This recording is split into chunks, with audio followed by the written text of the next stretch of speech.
no livro História dos Hebreus, escrito pelo historiador judeu Flávio Joséfo, há um relato por demais interessante. Dário, rei da Pérsia, quando assume o governo, ele faz um suntuoso banquete e chama os seus governantes, os chefes de estado e todos os governadores das suas 127 províncias. O seu reino era tão extenso que se estendia da Índia à Etiópia. E ele chama esses dignatários e faz um evento para comemorar a sua ascensão ao trono. Depois da festa, Dário adormece. Porém, alguns momentos após ele ir dormir, ele se desperta, tomado por alguns insights. E ele manda chamar à sua presença os seus 3 oficiais. E ele faz a seguinte pergunta. Ao primeiro ele diz: porventura, o que há de mais poderoso no mundo não será o vinho? Ao segundo, não serão os reis? E ao terceiro, não serão as mulheres ou a verdade? Dário pede para que os mesmos reflitam e retornem aos seus aposentos, pois quem melhor lhe respondesse seria gratificado com inúmeras benesses, teria regalias em seu reino e seria considerado seu próprio parente. No dia seguinte, ao amanhecer, Dário reúne os seus convivas e se assenta em seu trono. Manda chamar os seus oficiais para ouvir as respectivas respostas. Eu estarei lendo a resposta de cada um deles de modo fidedigno, para que nada se perca. Preste atenção neste extraordinário evento que ocorrera aproximadamente 500 anos antes de Cristo.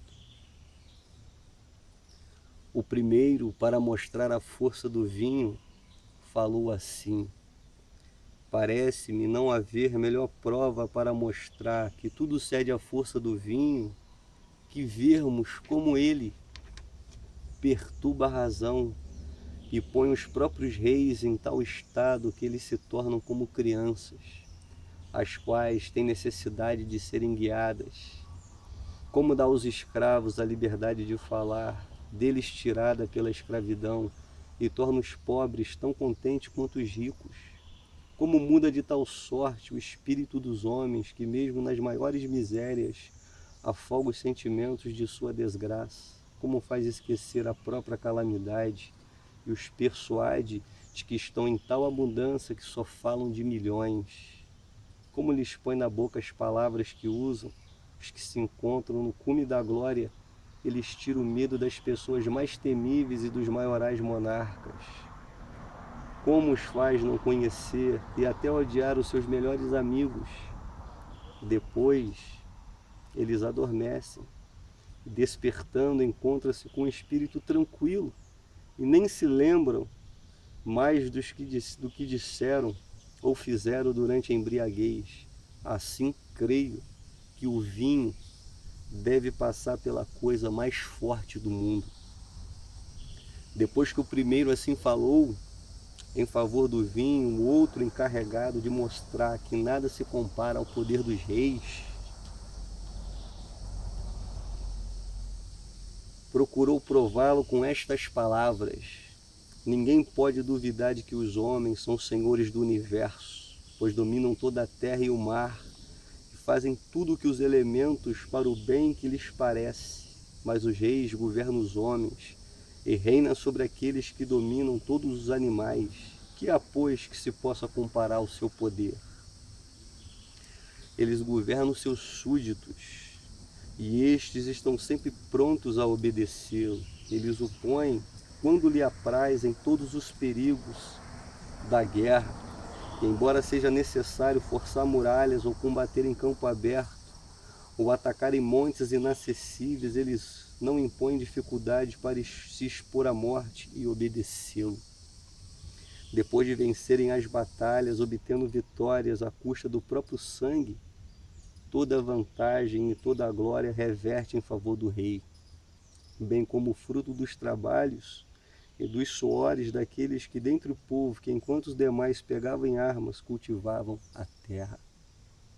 Assim os príncipes recolhem o que não tiveram o trabalho de semear, desfrutam de todas as espécies de prazer e dormem à vontade, enquanto seus guardas velam a porta, sem dela se afastar, por maiores que sejam as necessidades que os chamem a outros lugares. Pode-se, pois, duvidar de que o poder dos reis não superem a todos os outros? Zorobabel, que deveria falar por último para mostrar que o poder das mulheres e da verdade é mais forte, assim se expressou: estou de acordo com a força do vinho e o poder dos reis, mas ouso afirmar que o poder das mulheres é ainda maior. Os homens e os reis têm nelas a sua origem, e se elas não tivessem posto no mundo os que cultivam as terras, a vinha não produziria o fruto cujo suco é tão agradável. De tudo teríamos falta sem as mulheres. Devemos ao seu trabalho as principais comodidades da vida. Elas fiam a lã e o tecido com que nos vestimos. Têm cuidado de nossas famílias e não poderíamos passar sem elas. A sua beleza tem tanto encanto que nos fazem desprezar o ouro, a prata e tudo que há de mais rico no mundo para ganharmos o seu afeto. Para segui-las, abandonamos sem pesar mãe, pai, parentes, amigos e a nossa própria pátria. Fazemo-las senhoras não somente de tudo que conquistamos com mil trabalhos na terra e no mar, mas de nós mesmos. Acrescentarei que viu o rei, senhor de tantas nações, permitir que Apameia, sua senhora, filha de Rapassacés, Temazim, lhe batesse no rosto, lhe arrancasse a coroa para pô-la na própria cabeça, e viu o grande príncipe rir-se quando ele estava de bom humor, afligir-se quando ela estava triste, adulá-la, unificar-se aos seus sentimentos dela e rebaixar-se até pedir-lhe desculpas quando julgá-la tê-la desgostado em alguma coisa. Todos os assistentes ficaram tão impressionados com essas palavras que começaram a se entreolhar. Zorobabel então passou do louvor às mulheres ao da verdade. Mostrei que o poder das mulheres, mas nem mostrei qual o poder das mulheres, mas nem as mulheres nem os reis são comparáveis à verdade. Por maior que seja a terra, por mais alto que seja o céu, por mais rápido que seja o curso do sol, é Deus que os move e o governa. O Eterno é justo e verdadeiro, e assim é evidente que nada se iguala ao poder da verdade.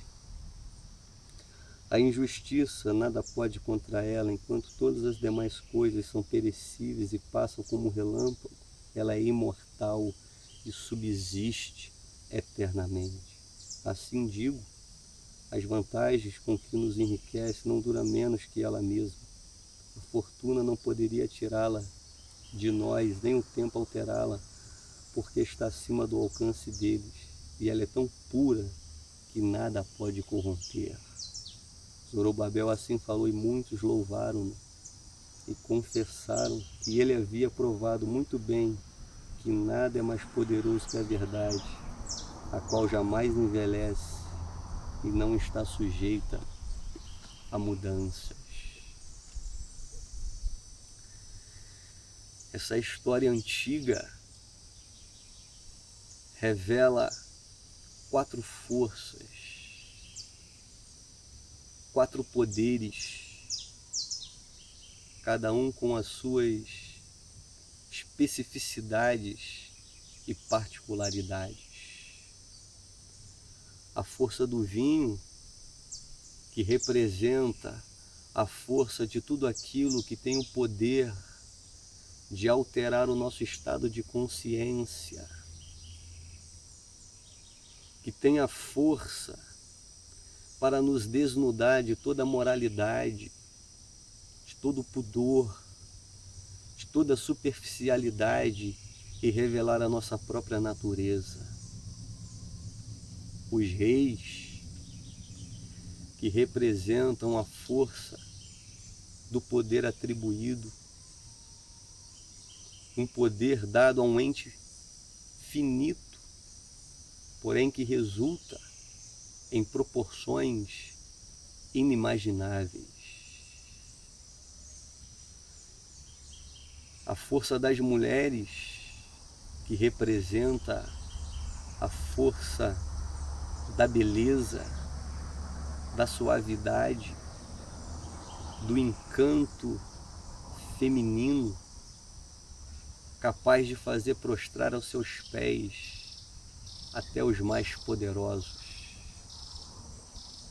Porém, por último, Zorobabel enfatiza a força da verdade, cuja natureza é imperecível, indelével, incorruptível e eterna. Passam os céus e a terra, porém a verdade permanece. Buda dizia que 3 coisas não podem se esconder por muito tempo: o sol, a lua e a verdade.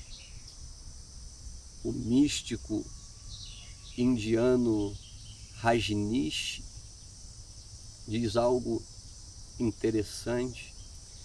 Ele diz que a verdade é tão vasta que milhares de palavras não podem descrevê-la, e ela é tão ínfima, tão diminuta, que o silêncio pode revelá-la.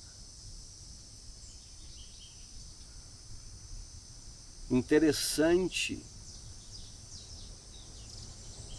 é que todos os poderes ora mencionados, o poder do vinho, dos reis e das mulheres, escravizam,